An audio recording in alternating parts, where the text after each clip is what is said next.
HOG QUAKE has once again taken over the meta in Clash Royale, and it has been and will probably always be one of the best decks in Clash Royale. In this video, I'm going to give you guys 5 of my best tips to master HOG QUAKE, and if we can hit 300 likes on this video, I will do an updated version as soon as possible. Before we get into the video though, make sure you guys hit that sub button and become a member today down below. I appreciate every single one of you that are watching these videos and helping me grow my channel, and let's go ahead and get right into the video. This is the HOG QUAKE deck that is the best right now. At least this is what I see the most in top ladder. It is the Evolution Knight with the Tesla, you have the Firecracker, obviously you have the Hog, and you have Skeletons and Ice Spirit to cycle, and then you have the EQ and the Log. I don't have the Evolution Knight, so a lot of the time I'll be using my Firecracker as my Evolution card and then just using a regular Knight or a Mighty Miner, but I promise you the Evolution Knight is the best way to go. But even without it, this deck is still extremely powerful, so let me go ahead and get into tip number 1.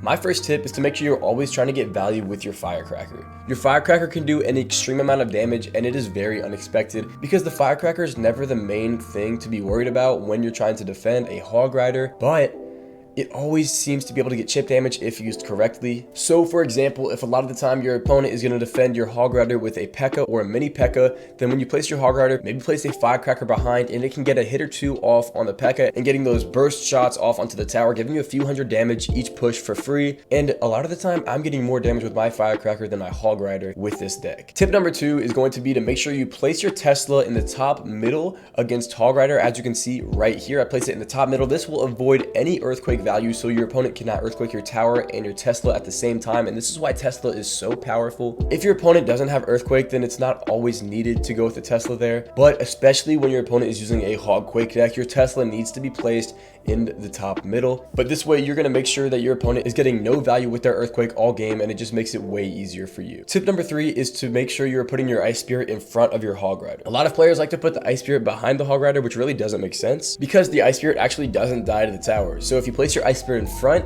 it will get to the tower and freeze it without the Hog taking any damage, rather than when you have it behind, the Hog will take a few hits and then the tower will get frozen. But with the Ice Spirit in front, you're going to do much more damage with your Hog Rider that way. So obviously something very simple, but a lot of players really don't think about it, and I just want to let you guys know that you should always be putting your Ice Spirit in front of your Hog Rider. Tip number 4 is to make sure that every time you possibly can with your Evolved Knight, you need to be using it as a tank for your Hog Rider, especially against decks that use mostly ranged units. The Evolution Knight takes basically no damage from projectiles, and that means especially when your opponent is using like a cannon or a berry tower to defend your Hog, you should be using the Evolution Knight in front because it will not die to those buildings very easily. And my last tip is to make sure that you are spell cycling towards the end of the game with HOG QUAKE, because a lot of the time you're gonna have the best spell cycle. With how quick you can cycle, getting that EQ down, it is very, very easy if your towers are on similar HP levels to just cycle them down with your spells and get the win that way, especially with having such a great defense with this deck, with the Firecracker, with the Tesla, the Skeletons and Ice Spirit, Log. Everything is just so great on defense that a 3 elixir Earthquake and a 2 elixir Log every once in a while won't be that big of a deal and won't hurt your defense that much. Those are going to be 5 of my best tips for HOG QUAKE in Clash Royale. If this video helped you whatsoever, make sure you hit that like button. Once again, 300 likes and there will be a part 2. And once again, please just consider subscribing. Really would appreciate it, and joining, becoming a member as well. Thank you guys so much for watching, and I'll see you guys in the next video, and peace.